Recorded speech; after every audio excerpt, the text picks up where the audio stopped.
नमस्कार. आज रोहिणीताईंनी आज आम्हाला सगळ्यांना बोलवलं होतं, कारण एक तर 2024मध्ये दोन महत्त्वाची इलेक्शन्स आहेत, लोकसभा आणि विधानसभा. आणि रोहिणीताई जानेवारीपासून राज्याच्या दौऱ्यावर चाललेल्या आहेत. महाराष्ट्राचे आणि देशाचे अतिशय महत्त्वाचे प्रश्न घेऊन रोहिणीताई जानेवारीपासून रस्त्यावर उतरणार आहेत. महाराष्ट्रातले अतिशय गंभीर प्रश्न, खासदारांचं झालेलं निलंबन, महिलांवर होणारे अत्याचार, अन्याय, ह्या सगळ्याचा आढावा आज रोहिणीताईंनी आमच्या सगळ्यांबरोबर घेतला. आमच्याकडून सगळ्याची माहिती त्यांनी घेतली.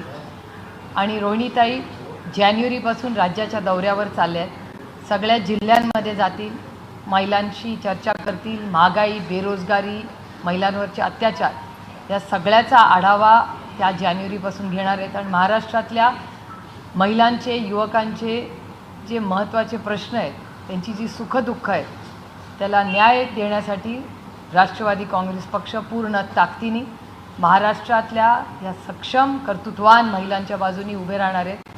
कारण आज महाराष्ट्र आणि केंद्र सरकार हा जो अन्याय महिलांवर करतं आहे, खासदारांवर करतं आहे, जे नवीन कायदे त्यांनी आणलेले आहेत, हे अतिशय चिंताजनक आहेत. म्हणजे साधी गोष्ट की जो टेलिकॉमचा कायदा आला आहे, ज्याच्यातून कुणाचाही फोन ते आता रेकॉर्ड करू शकतात, कंप्लीट इन्व्हेजन ऑफ प्रायव्हसी. उद्या कोणीही एखाद्या महिलेचा फोन रेकॉर्ड करेल, मग तिच्या प्रायव्हसीचं काय, असे अनेक गंभीर प्रश्न आज रोहिणीताईंनी आमच्या सगळ्यांसमोर मांडले. फौजियाताई आज इथे आहेत, तर फौजियाताई आणि मी मिळून रोहिणीताईंना आम्ही काय काय काम गेल्या सेशनमध्ये केलं, काय बिलांची सगळी जी माहिती होती त्याची सविस्तर चर्चा झाली. कारण का 3 महत्त्वाच्या बिलांवर केंद्र सरकारमध्ये विरोधी पक्ष नसताना चर्चा झाली.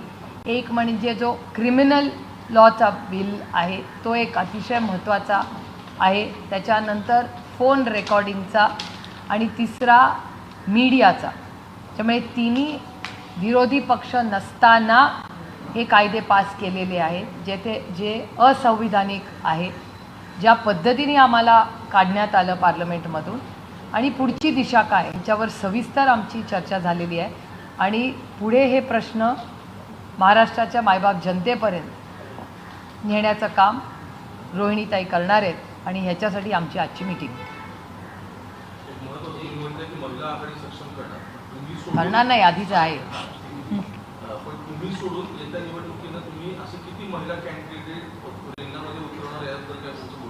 नाही, आता ते पक्ष ठरवेल, त्याच्यात आघाडीच ठरेल. आम्हाला त्या जेंडरमध्ये आम्ही अडकत नाही. आता रोहिणीताईंनी राज्यामध्ये होणारी परिस्थिती किंवा जो डेटा आता बाहेर येतो, केंद्र आणि महाराष्ट्र सरकारचा क्राईमचा डेटा जो महाराष्ट्रात येतो आहे, तो अतिशय चिंताजनक आहे. म्हणजे महिलांवर होणारे अन्याय, अत्याचार, हा सगळा जो डेटा आहे, तो काही फारसा महाराष्ट्राला शोभणारा नाही आहे. याच्यासाठी महाराष्ट्र सरकार काय करते आहे, आजही हुंड्याचे विषय मांडले जात आहेत. मग ह्या घटना होत आहेत ना कुठेतरी, याच्यासाठी यंत्रणा काय करते. जे बलात्कार तर खूप मोठी गोष्ट आहे, छेडछाडीच्याही केसेस वाढलेल्या आहेत. मग ह्या होत आहेत कशा घटना, आणि ह्याच्यासाठी कोणीतरी आवाज तर उठवला पाहिजे. आणि ती जबाबदारी आज रोहिणीताईंनी एक युवा नेतृत्व म्हणून, म्हणजे मी त्यांना फक्त महिलांच्या चौकटीत टाकणार नाही, ती घ्यायची तयारी केलेली आहे. आणि त्याच्यासाठी त्या राज्याचा दौरा करणार आहेत. आणि इलेक्शनमध्ये महाविकास आघाडी आणि इंडियाच्या मीटिंगच्या माध्यमातून कोण कुठली इलेक्शन लढेल ते सगळं तुम्हाला पुढच्या एक 15-20 दिवसात कळेल.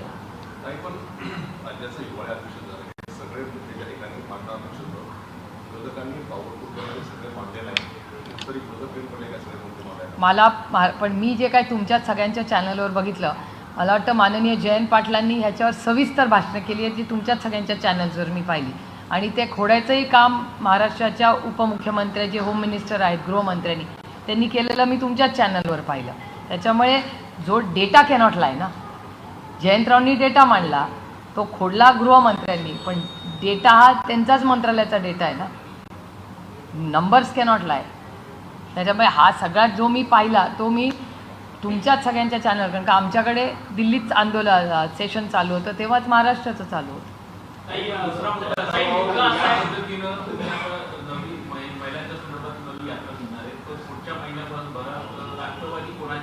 हा प्रश्न निर्माण होणार आहे. अजित पवार म्हणतात की राष्ट्रवादी पक्ष मागत आहे आणि दुसरं कोणत्याकडे जायची गरज नाही, राष्ट्रवादी पक्ष आमच्याकडेच आहे, अशा पद्धतीने बघताय का की निकाल लागायचा आहे? माझा इलेक्शन कमिशनवर पूर्ण विश्वास आहे. इलेक्शन कमिशन न्याय देईल एवढीच माझी माफक अपेक्षा आहे. सर, या संपूर्ण हिवाळी अधिवेशनामध्ये खरं तर विरोधक सत्ताधाऱ्यांना कोंडीत पकडण्यासाठी कमी पडले आणि त्या संदर्भातची वाच्यता जी आहे ती आता विरोधी पक्षांमधल्या काही नेत्यांकडनं केली जाते. खरं तर जे विकास निधी आहे ते काँग्रेसच्या नेत्यांना मिळालेला आहे अशी टीका जी आहे ती त्यांच्याच पक्षातील जितेंद्र आव्हाड समोर करताना पाहायला मिळतं. जे विरोधकांमध्ये कुठेतरी मतभेद आहेत का महाविकास आघाडी? मी तुम्हाला खरं सांगू, इथलं नाही मी सांगू शकत, कारण का मी असेंब्लीमध्ये नाही, मी लोकसभा लढते. पार्लमेंटमध्ये पूर्ण ताकदीने आम्ही लढलो आहे आणि तुम्ही आमचे डिबेट्स पाहिले, आमची आंदोलनं पाहिली. त्याच्यात दिल्लीमध्ये इंडिया आणि महाविकास आघाडी ही पूर्ण ताकदीने लढली आहे आणि म्हणूनच ते आम्हाला घाबरले आणि म्हणूनच आम्हाला त्यांनी बाहेर काढलं, कारण काही गरजच नव्हती. केंद्रात एक वाक्यता, राज्यात एक वाक्यता. नाही, एक वाक्यता आहेतच ना. कुठे तुम्हाला दिसते? उद्धवजी स्वतः आले होते दिल्लीला. महाविकास आघाडीची अतिशय उत्तम मीटिंग झाली. सोनियाजी, राहुलजी, उद्धवजी, सगळ्या नेत्यांची, संजय राऊतजी त्या मीटिंगला होते, आदरणीय पवार साहेब होते, नितीश, सगळ्यांचीच अतिशय चांगल्या मीटिंग दिल्लीमध्ये झाली.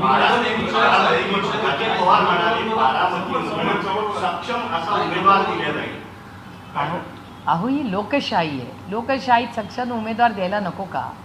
तुम्हाला दडपशाही एक वेळ दिल्लीकरांना मान्य आहे, मला दडपशाही मान्य नाही. हा देश लोकशाहीनीच चालला पाहिजे आणि प्रत्येक उमेदवाराच्या विरोधात कोणीतरी उभं राहिलंच पाहिजे आणि लोकांना ठरवू दे ना. ही लोकशाही आहे, संविधानाने हा देश चालतो. दिल्लीत आज जे चाललंय त्याच्यावर तुम्ही विश्वास ठेवू नका. आम्ही लोकशाही वाचवण्यासाठी पूर्ण ताकदीने लढणारे आहोत. एका वेळेस एक जण विचारा ना मला.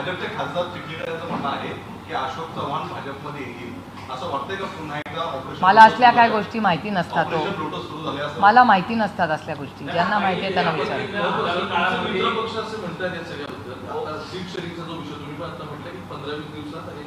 चित्र स्पष्ट होईल. साधारण राष्ट्रवादी म्हणून तुम्ही किती या सगळ्यामध्ये स्टेक होल्ड करणार आहात 48 जागांमध्ये? आणि दुसरं, तुमच्या मित्र पक्षातले संजय राऊत आता असं म्हणतात की काँग्रेस संदर्भातली भूमिका आम्ही दिल्लीत जाऊन स्पष्ट करणार आहोत. तर नक्की यामध्ये काय सुरू? बरोबर आहे ना, राऊत साहेब म्हणतात ते. अर्थातच आमच्या तिघांमधल्या काही चर्चा इथे होतील राज्यात पहिल्या स्टेपला आणि काही झालेल्याही आहेत ऑलरेडी आणि त्या दिल्लीमध्ये आम्ही सगळे चर्चा करून फायनल होईल, कारण का ते इंडियाचा पण तो अविभाज्य भाग असेल ना. त्याच्यामुळे काही चर्चा इथे ज्या झालेल्या आहेत त्याची एक पहिली स्टेप ही दिल्लीच्या परवा उद्धवजी आले होते तेव्हा सविस्तर चर्चा ऑलरेडी झालेली आहे सीट शेअरिंगची. मगाशी जो मुद्दा होता ऑपरेशन होतं की राष्ट्रवादी फोडण्यात आली, शिवसेना फोडण्यात आली, आता भाजपने सांगायचं की काँग्रेसला आम्ही सुद्धा खिंडार करू, म्हणजे विरोधी पक्ष महाविकास आघाडीमध्ये जे पक्ष होते त्यांना कमकुवत करायचा प्रयत्न आहे. फेब्रुवारीपर्यंत पुन्हा एकदा महाविकास आघाडी फूट पडणार असं भाजपाचे प्रदेशाध्यक्ष म्हणतात. त्यांना दडपशाही पाहिजे, त्यांना लोकशाही नकोच आहे. त्याच्यामुळे जे दडपशाहीला मार्क देतात, आईसचा वापर करतात. आईस आता सगळ्यांना माहिती आहे, इन्कम टॅक्स, CBI आणि ED. जे राऊत साहेब म्हणतात ते गोष्ट खरी आहे. एकदा आईस बाजूला ठेवा आणि मग इलेक्शन लढा. त्याच्यामुळे दडपशाही, तुम्ही विचार करा, 150 खासदार आम्ही काय केलं की 150 खासदार बाहेर काढले आणि 150 खासदार बाहेर काढून तुम्ही विधेयकं पास करता. याचा अर्थ काय? याचा अर्थ सरकारला काहीतरी भीती वाटली होती ना, नाही तर कशाला 150 खासदार काढतील? ते 300 आहेत, आमच्या दुप्पट आहेत.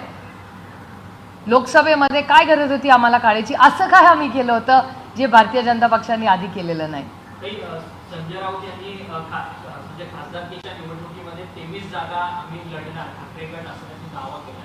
या त्यांच्या वक्तव्याशी तुम्ही सहमत आहात? हो, चर्चा तर उद्या ना, चर्चा उद्या. चर्चेतून तुम्हाला कळेल हळूहळू काय होतं, कसं होतं. काही लोकशाही चॅनलवरती नुकतीच अनिल देशमुखांची मुलाखत पार पडली. यावेळी त्यांनी मोठा घटस्फोट केलेला आहे. अनिल देशमुख असं म्हणतायत की त्यांच्यावरती जेव्हा आरोप लावण्यात आले होते तेव्हा काही भाजपचे नेते जे आहेत ते आले होते आणि 4 मुद्द्यांचा जे कागद आहे तो त्यांनी आणला होता. त्यावरती असं लिहिलं होतं की उद्धव ठाकरे सरकार 3 वर्षापूर्वी पडले असते, मी लिहून देण्यास नकार केला म्हणून CBIची रेड त्याच्यावरती टाकली. काय? तर मी एक तर ती पाहिलेली नाही इंटरव्ह्यू तो, आणि जर देशमुख साहेब जर काही वक्तव्य केलं असेल तर ते सत्यच असेल ना, दुसरं काय असू शकतं. की अजित पवारांनी त्यांना मंत्रिपदाची ऑफर दिली होती. त्यांनी जर इंटरव्ह्यू दिला असेल तर त्याच्यात सत्यच असेल ना, कारण का चॅनलवर बोललेत ते. कालच्या राष्ट्रवादी काँग्रेसचा टू द पॉइंट हा पहिला एपिसोड आहे. त्याला प्रदेशाध्यक्ष जयंत पाटील यांनी खुलासे केलेले आहेत. त्यामध्ये सिंचन घोटाळ्याचा देखील उल्लेख आहे. सिंचन घोटाळ्यामुळे दादा तिकडे आहेत असं म्हणतात. तर आज दादांनी त्याला पलटवार केलेला आहे. त्यातले 35,000 कोटी देऊ तुम्हाला असं म्हणतात. कसं पाहता एकूणच या आरोपाने सत्तावर बांधले? मला असं वाटतं ह्याच्यावर तुम्ही गृहमंत्री देवेंद्रजींचं मार्गदर्शन घ्यायला पाहिजे. कारण का पहिल्यांदा आरोप देवेंद्र फडणवीसांनी केला होता. त्याच्यामुळे मला असं वाटतं या सगळ्या प्रश्नांची उत्तरं ही देवेंद्रजींचे जर तुम्ही तुमच्या आर्काईव्हमधले जुने व्हिडिओज काढले ना तर त्याच्यातून तुम्हाला जास्ती स्पष्टता येईल. त्यामुळे माझी तुम्हाला विनम्र विनंती आहे की तुम्ही हे सगळे प्रश्न मला विचारायच्याऐवजी माननीय आदरणीय महाराष्ट्राचे गृहमंत्री देवेंद्र फडणवीसजींना विचारा. हसन मुश्रीफ असं म्हणताय की ज्यावेळेला यापूर्वी प्रयत्न झाला होता राष्ट्रवादीची आणि भाजपची एक होण्याच्या संदर्भात एकत्र येण्याच्या संदर्भात त्यावेळेला जितेंद्र आव्हाड पहिली व्यक्ती होती ज्यांनी सगळ्यात वरती पहिली सही ही जितेंद्र आव्हाड. माझ्या मनात एकतर वयाने फार मोठे आहेत माझ्यापेक्षा मुश्रीफ साहेब आणि मुश्रीफ साहेबांच्याबद्दल माझ्या मनात प्रेमच आहे. कारण मी खूप कन्फ्युज्ड आहे त्यांच्या बाबतीत. कारण का समरजित घाडगे जे भारतीय जनता पक्षाचे नेते आहेत ते मला खूप वेळा कन्फ्यूज करतात. एकदा समरजित घाडगे म्हणतात की मुश्रीफ साहेबांनी भ्रष्टाचार केला. त्यानंतर त्याच समरजित घाडगेंच्या कोल्हापुरामध्ये ते पालकमंत्री होतात.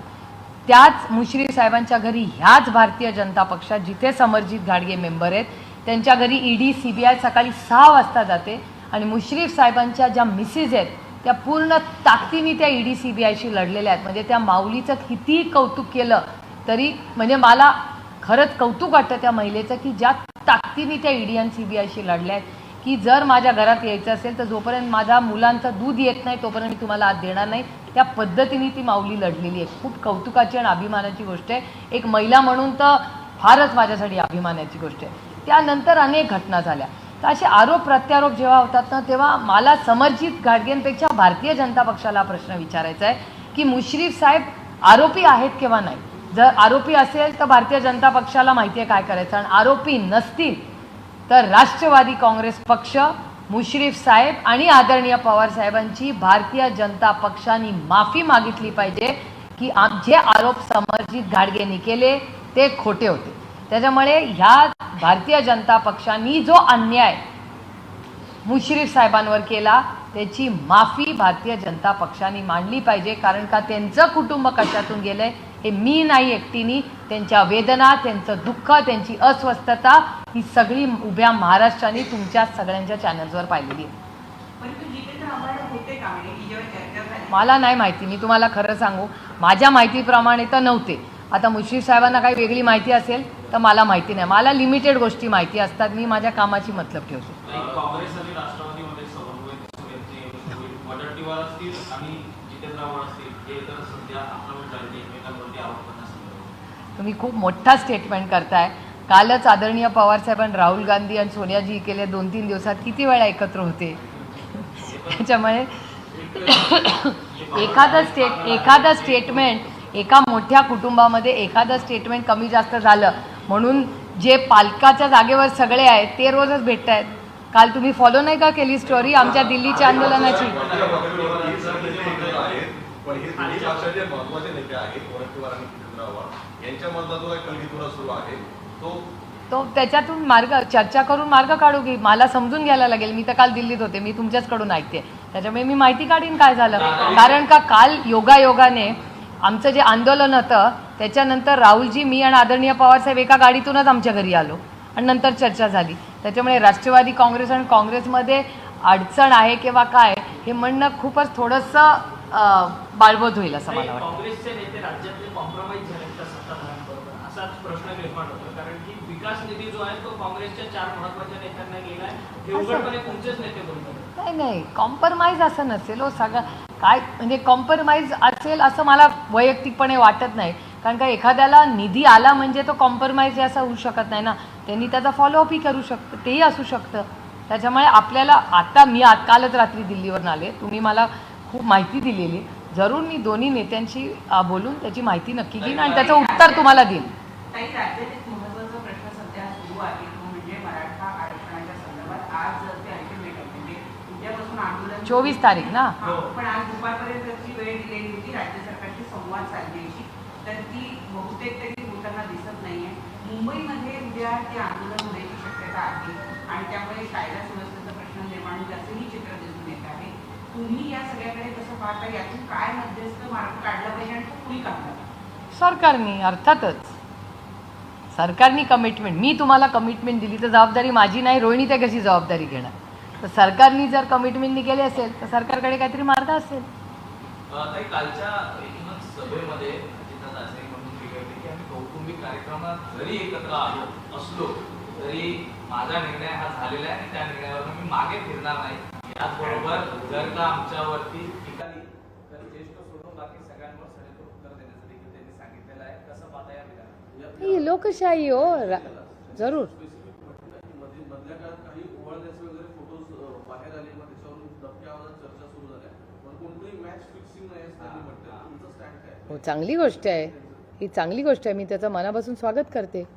मॅच फिक्सिंग करने में क्या मजा है? He is right, he is absolutely right. I second that thought. चांगली गोष्ट आहे. आणि लोकशाही हो, प्रत्येकाला आपला मार्ग निर्णय घ्यायचा अधिकार आहे की नाही. आणि आमच्या घरात ही काय पहिली केस झालेली नाही. तुम्ही ND पाटील आणि आदरणीय पवार साहेबांचं विसरला का? मग त्याच्यात काय गैर नाही. लोकसभेमध्ये तुम्हाला घेण्यासाठी लोकसभेमध्ये प्रयत्न करणार आहे.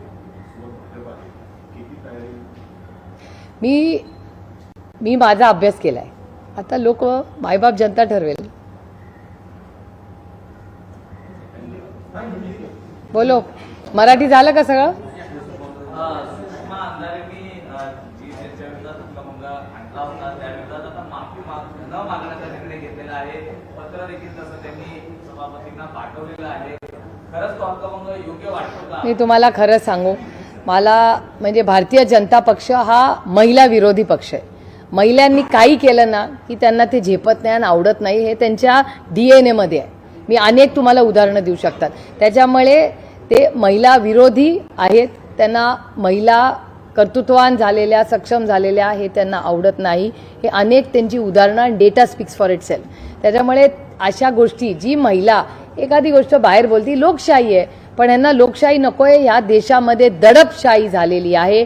इथे मला विचाराल तर ह्या देशात आणीबाणीची परिस्थिती, अघोषित आणीबाणी झालेली आहे. हे आम्हाला दिल्लीत टप्प्याटप्प्यावर जाणवतं. थोड्या दिवस आता आमच्यापर्यंत आलेत, तुमच्यापर्यंत ऑलरेडी पोचलेले आहेत मीडिया हाऊसेसमध्ये. आता सर्वसामान्य माणसांच्या घरातही पोचायचं राहिले, तेही हे भारतीय जनता पक्ष करेल. गणपतीमध्ये अनिल देशमुखांनी असंही म्हटलेलं आहे की आमदारांच्या सह्यांचा जो कागद आहे तो पुटपुट्यापूर्वीच लिहून घेतला होता. हे बघा, देशमुख साहेब आमच्या पक्षाचे वरिष्ठ नेते आहेत. त्यांनी ज्या ज्या गोष्टी झाल्या असतील, सांगितल्या आहेत, त्या बरोबरच असणार ना, अर्थातच. Anything else? मराठी झालं? पहिलं मराठी कंप्लीट करू, मेहंदी घेऊ. इलेक्शन कमिशनची लढाई तुमची सुरू आहे, पण जानेवारी महिन्यामध्ये तुमची अपात्रतेसंदर्भात सुनावणी आता सुरू होती. साधारण याच्या आधीचा अध्यक्षांसाठी निर्णय आलेला नाही, पण त्या प्रोसेसला शिवसेनेचा बराच वेळ गेला. येणाऱ्या काळात निवडणूक आहेत, त्या दरम्यान तुमची सुद्धा प्रक्रिया पार पडणार आहे. जरी 21 जानेवारीचा अल्टिमेटम असला तरी कशा पद्धतीने जाईल? एकदा लढायचं ठरवल्यावर विषय येतोच कुठे. आणि आम्ही सत्यासाठी लढतोय. आमची काही वैयक्तिक लढाई कुणाशीही नाही. ही सत्याची लढाई आहे आणि त्याच्यात काय प्रॉब्लेम आहे? माझं काय म्हणणं आहे, जे सत्य आहे हे लोकांच्या पर्यंत असतं आणि सत्यमेव जयते. झालं? मराठी झालं का सगळं? झालं का मराठी? चला हिंदी.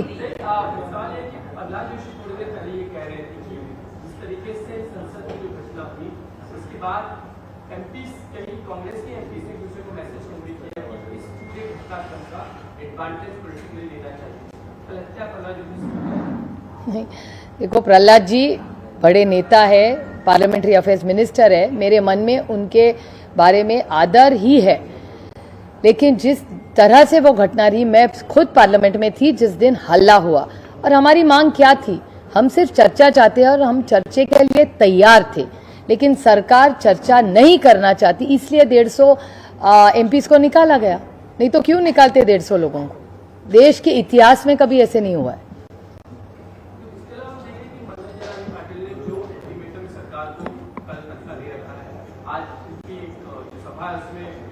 बहुत संख्या में लोग आए, बड़ी भारी भीड़ है। इस भीड़ को देख के आपको लग रहा है क्या कि मुंबई की तरफ आना चाहते हैं? पूरा माहौल उन्होंने बना रखा है। सरकार के लिए भी अल्टीमेट है, आम आदमी के लिए और कानून व्यवस्था के लिए भी अल्टीमेट है। आम आदमी का क्या है बेचारे, आम आदमी तो जी रही है। ये प्रॉब्लम आम आदमी का नहीं है, सरकार का है। ये जो महाराष्ट्र की ट्रिपल इंजन सरकार है उसको जवाब देना है। उसने सोचना दिया था जब प्रॉमिस किया था। जब वायदे आप करते हैं तो सोच के करने चाहिए थे।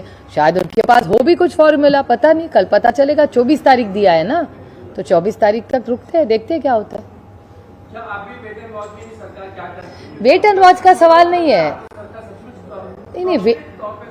नहीं, वेट एंड वॉच का सवाल ही नहीं है। सरांगे जी की और सरकार की बात हो रही थी, उन्होंने आपस में 24 तारीख का निर्णय लिया था, तो 24 तारीख को देखते हैं क्या होता है।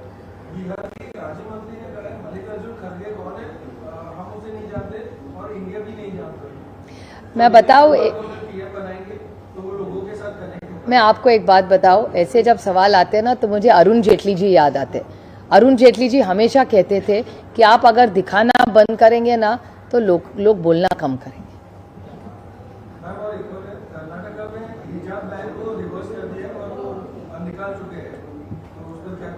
नहीं, मुझे ख्याल से वो उनका प्री पोल कमिटमेंट था ना कांग्रेस का शायद।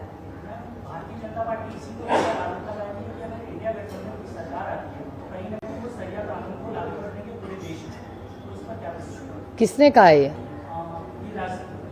गिरिराज सिंह जी ने क्या कहा है?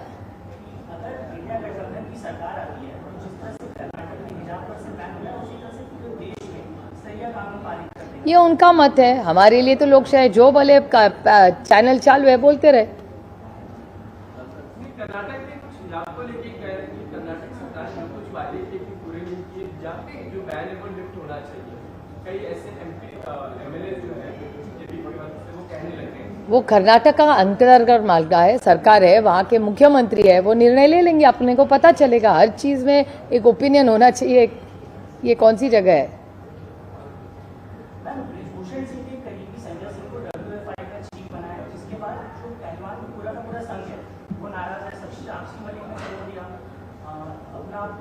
वापस कर दिया इन्होंने, तो ये पूरा जो मुद्दा है कहीं ना कहीं आगे बढ़ता हुआ नजर आ रहा है और पहलवानों में नाराजगी है। प्रियंका गांधी मिलने के लिए गई, आप किस तरह से देखते हैं? नहीं, मेरे ख्याल से प्रियंका जी आज गई है, देखते हैं उनके डिस्कशन में क्या आता है।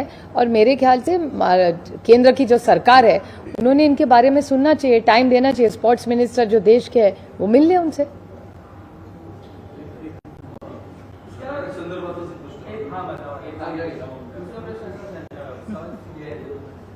जब संजय राउत ये कहते हैं कि 23 सीट उनको लोकसभा की लड़नी है, आगे काफी डिस्कशन भी होंगी, आगे भी हुई है, लेकिन अभी से आंकड़े रख देना लगता है कि पूरे प्रोसेस को कहीं ना कहीं डिरेल कर सकता है। कोई नहीं डिरेल नहीं होगा, कुछ डिरेल नहीं होगा।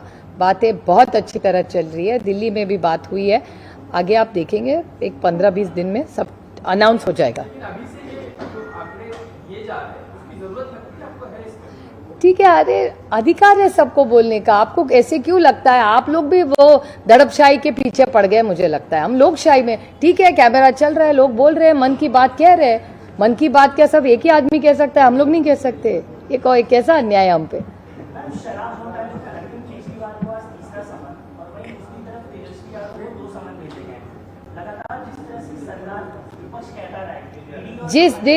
जिस दिन इंडिया की मीटिंग होती है लोगों को समझ आता है। आप पूरा क्रोनोलॉजी देखिए। इसीलिए जो संजय राउत जी कहते हैं ना, ice, income tax, CBI, ED अलग रखिए और इलेक्शन लड़िए, तो देखते हैं चुनाव में क्या होगा। इसके अलावा कल जिस तरीके से अजित पवार एक बात कर रहे थे कि अभी भी वो सेक्युलर है, अम्बेडकर का विचार होने वाले हैं, लेकिन एनडीए में रहते हुए एनडीए की सारी चीजों को हमको पालन नहीं करना है। लगता है कि अम्बेडकर सेक्युलर की बात कर रहे हैं, वो सच में है या सिर्फ एक आइडियोलॉजी? वो इसका जवाब वो ही दे सकते हैं ना, वो उनका आइडियोलॉजी का इशू है, तो उसका जवाब उनको ही आप पूछे तो ज्यादा बेहतर होगा। मैं कैसे कह सकती हूँ?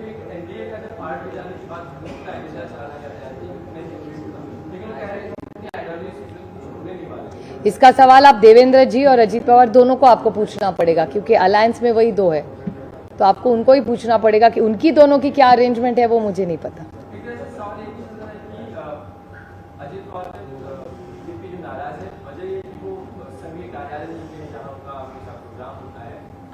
दादा कहते हैं कि नहीं मुझे तो कोई इन्विटेशन ही नहीं मिला। तो इसलिए बात उन्हें कई बार लिखा है कि इतना सुनते और दिल्ली चले जाते हैं, दादा आगे नहीं होते। इस पूरी घटना का ये ट्रिपल इंजन सरकार का अंतर्गत मामला है, वो उनका प्रॉब्लम है, मेरा नहीं है। मेरे लिए बेरोजगारी, महंगाई, जिस तरह से जम्मू कश्मीर में हल्ले हो रहे हैं, आज 4 लोग शहीद कल हुए, शायद 5 नंबर आया है आज सुबह। तो आज मुझे पीछे इस देश के सामने आज के दिन सबसे बड़ा प्रॉब्लम क्या है, वो है जो चीज़ें मणिपुर में हो रही है और जम्मू कश्मीर में हो रही है। जो हल्ला कल हुआ है जम्मू कश्मीर में, जो शहीद हुए, हम सब ने उन्हें आदरांजलि और श्रद्धांजलि अर्पण करनी चाहिए। हम सब सुखी रहे, हम लोग सुरक्षित रहे, हमारे बच्चे सुरक्षित रहे, इसलिए हमारे भाइयों ने जो बलिदान कश्मीर में दिया है, मुझे लगता है केंद्र सरकार जागो। केंद्र सरकार को लग रहा है जम्मू कश्मीर में सब ठीक है, जम्मू कश्मीर में सब ठीक नहीं है। आप सब ने कल फारूक साहब का अगर स्टेटमेंट दिखाया होगा, आप ही सबके चैनल पे था कल। बहुत चिंताजनक परिस्थिति मणिपुर में भी है और जम्मू में भी बहुत खतर जो हो रहा है, वो खतरा बढ़ी जा रहा है। राम मंदिर के उद्घाटन को लेकर विपक्षी दल के नेताओं को लगातार भेजा जा रहा है इन्विटेशन, क्या आपको कोई इन्विटेशन है और अगर आता है तो क्या आप जाएंगे? मुझे लगता है आज के दिन सबसे बड़ी चिंता हम सब ने करनी चाहिए कि जो जम्मू में हो रहा है वो बहुत चिंताजनक है। 5 लोग शहीद हुए और राम मंदिर का अगर न्योता आने तो दो, फिर देखेंगे। और हमारे लाइफ में, मैं तो मराठी लड़की हूँ, मैं जब से पैदा हुई तब से रामकृष्ण हरी सुन के ही बड़ी हुई हूँ। पंढरपुर जाते हैं, रामकृष्ण हरी कहते हैं, मैं खुद पालकी चलती हूँ। मेरे भाग्य की मेरे निर्वाचन क्षेत्र से जाती है दोनों पालकियाँ, तो मेरे लिए रामकृष्ण हरी तो वृद्ध वाक्य है। और हमारी जो मराठी संस्कृति है उसमें हरि मुख्य मना, हरि मुख्य मतलब मुंह में हमेशा हरि का नाम रखो और सबसे प्यार से बात करो, ऐसी हमारे संस्कार है। अजय दादा ने एक बात और कल स्पष्ट करने की कोशिश की है कि भले ही राजनीतिक एजेंडा अलग हो गया हो, परिवार के साथ होने का मतलब ये नहीं है कि वो राजनीति से छोड़ के देखा जाए। परिवार और राजनीति दोनों अलग अलग है। सही है, नो इज एब्सोल्युटली राइट, सही बात है। मैंने तो कितनी बार ऐसे यही तो कहा है मैंने। वो कह रहे हैं कि हमारे पार्टी के लोग हम अवस्था में हो, ये मैंने स्पष्ट करने की। नहीं, सही है बात, अच्छी बात है, अच्छी बात है। आप भूल गए यावर्षी लॉन्ग वीकेंड किती आहेत ग? 8 हुए थे तब, या छोटे होंगे तब, ND पाटिल जी जो मेरी बुआ के पति है और आदरणीय पवार साहब दोनों अलग अलग पार्टियों में काम करते थे, हर त्योहार साथ में मनाते थे, तभी तो चैनल नहीं था। पार्टी का चिन्ह और नाम किसे जाएगा, इसको लेकर कभी भी शायद इसको लेकर ऐसे आ सकता है। आपने पिछली बार हमेशा आरोप लगाया कि जिस तरीके से प्रफुल्ल पटेल ने हमेशा बात की थी, तारीख दी थी कि उन्हीं को जाएगा, और कल की भी मीटिंग में यही बात सामने है कि क्या हुआ कल की मीटिंग में? कल की मीटिंग में भी यही कहा है कि चिन्ह और नाम उन्हें मिलेगा, इसको लेकर वो आश्वस्त है। किसने कहा ये ट्विटर ने जब अपनी बातें रख रहे थे, उसने कहा कि मिलेगा, इसको लेकर वो आशावादी है। क्या आप भी इतनी आशावादी हैं? आपको लग रहा है कि आप क्या होगा? वेल, इलेक्शन कमीशन में हमने हमारी साइड रखी है, अभी सत्यमेव जयते। राम मंदिराचं उद्घाटन होणार आहे, सर्वांना बोलावलं आहे, तुम्हाला जर त्याचं आमंत्रण आलं तर आपण जा। कसं आहे, आता तुम्ही विचारलं बाहेर पाऊस पडला तर तुम्ही काय करणार? पाऊस तर पडू दे। कर्नाटक संदर्भातला आणि भाजप सरकार असताना तिथे शाळा महाविद्यालयांमध्ये पूजा बंदी आली होती। आता आमचे मित्रपक्ष असलेले सरकार आहे, त्यांनी आता ही बंदी हटवू पाहतात। मला असं वाटतं कर्नाटकाचा अंतर्गत प्रश्न नाही, त्यांनी काहीतरी चर्चा केली असेल ना, तो अधिकार आहे ना, ही लोकशाही आहे। नाही, पण तो कर्नाटकाचा वैयक्तिक प्रश्न आहे ना, आणि काहीतरी काँग्रेस पक्षाने कमिटमेंट केली असेल। आपण सगळ्यांच्या आयुष्यात कशाला ढवळाढवळी करायची आणि तो अधिकार कोणी दिला? आणि लोकशाही आहे का या देशात? आमच्यासाठी तरी लोकशाही आहे आणि आमचा प्रयत्न की ती लोकशाही टिकली पाहिजे, कारण का आज गदा आमच्यावर आहे, तुमच्यावर आलेलीच आहे अर्धी गदा, पण सर्वसामान्य मायबाप जनतेवरती गदा येऊ नये ह्याच्यासाठी या देशाचं संविधान वाचवण्यासाठी आज मला विचाराल तर इंडियाची जबाबदारी वाढली आहे। आता हे फक्त कुणाच्या विरोधात नाही आहे, या देशाचं संविधान आणि तुम्हाला मला मोकळा श्वास घ्यायला यावा याच्यासाठी आम्हाला लढावं लागणार आहे। ज्या महात्मा गांधींनी उभं आयुष्य तुम्हाला आणि मला स्वातंत्र्य मिळावं ह्याच्यासाठी जे योगदान भारतरत्न डॉक्टर बाबासाहेब आंबेडकरांनी दिलं, पंडित जवाहरलालने दिलं, वल्लभभाई पटेल, किती नावं घेऊ, अशा ज्या लोकांनी उभं आयुष्य तुमच्या आणि माझ्यासाठी केलं, त्यांच्यासाठी आदरांजली श्रद्धांजली द्यायची असेल तर आज संविधान वाचवण्यासाठी या देशामध्ये तुम्हाला आणि मला स्वातंत्र्य आणि मोकळा श्वास घेण्यासाठी पूर्ण ताकदीने आम्हाला लढावं लागेल. कारण का आज ज्या घटना देशात होत आहेत ह्या चुकीच्या होत आहेत आणि त्या दुर्दैवी आहेत. नितीन गडकरी यांनी 4 दिवसांपूर्वी एक महत्त्वाचं स्टेटमेंट केलेलं आहे. आज दुर्दैव आहे खरं तर, ना उजवे ना डावे, फक्त संधी साधू लोक जे आहेत ते आता राजकारणात आहेत. कोण कुठल्या पक्षात कधी घुसते, कधी बाहेर जातात, कुठे जातात, हे कोणीच काही सांगू शकत नाही असं वक्तव्य त्यांनी माध्यमांसमोर केलं होतं. त्यांच्या वक्तव्याची काय तुम्ही स्वतः माझ्या मनात आदरणीय गडकरी साहेबांबद्दल आदर प्रेम कायम कालही होतं, आजही आणि उद्याही राहील. ते या देशाचे मोठे नेते आहेत आणि ओरिजिनल भारतीय जनता पक्षावाले. त्याच्यामुळे संघटना विचारधारा ह्याच्याबद्दल ते कटिबद्ध आहेत आणि ते जे काही बोलतात ते नेहमी खरंच बोलतात आणि योग्य बोलतात. त्याच्यामुळे संघटनेच्या बाबतीत त्यांचं जे म्हणणं आहे ते मला असं वाटतं ते योग्यच राहील. सब कुछ जनाब पार्टी जो कुछ मानते हैं कह रहे हैं सब कुछ उनको दे दीजिए, मैं अपने सारे वीडियोस कर लेता हूँ. तंज भी हो सकता है और शादी की हफ्ता भी हो सकता है, निराशावाद भी हो सकता है. सरकार में रहकर वो कुछ नहीं कर पा रहे हैं जो जनाब पार्टी अभी सब कुछ दमदम के साथ कर रहा है. वो राज्य के वरिष्ठ बड़े नेता है और वो कैबिनेट में है, मंत्री भी है, कैबिनेट मंत्री है.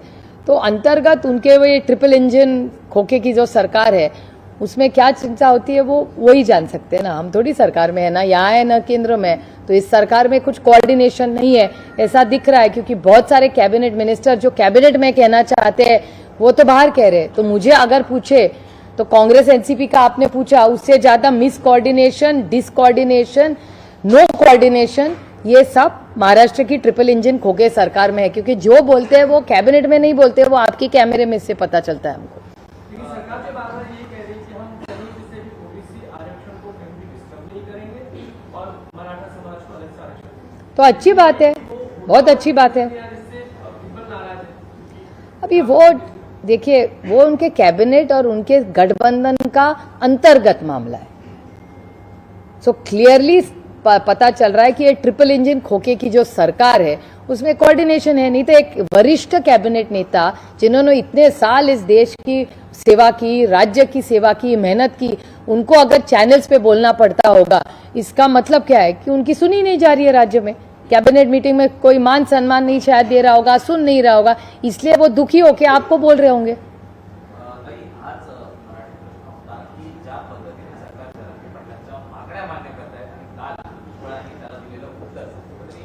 मी त्यांचं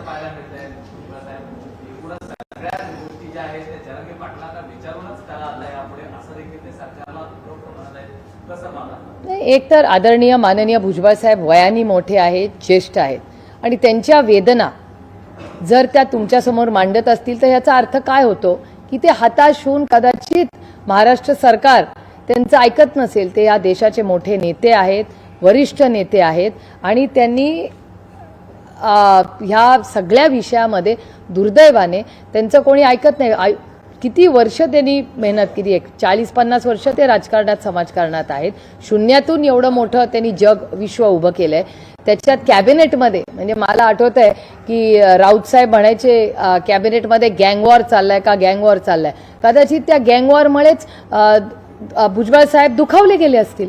कारण का ज्या गोष्टी कॅबिनेटमध्ये कदाचित कोणी ऐकत नसेल त्यांचं, म्हणून कदाचित दुःख वाटत असेल. ते वयानी पण मोठे आहेत, कर्तृत्वानी मोठे आहेत, त्यांचं दुःख त्यांनी प्रांजळपणे तुमच्यासमोर मांडलं असेल. थँक्यू. थँक्यू.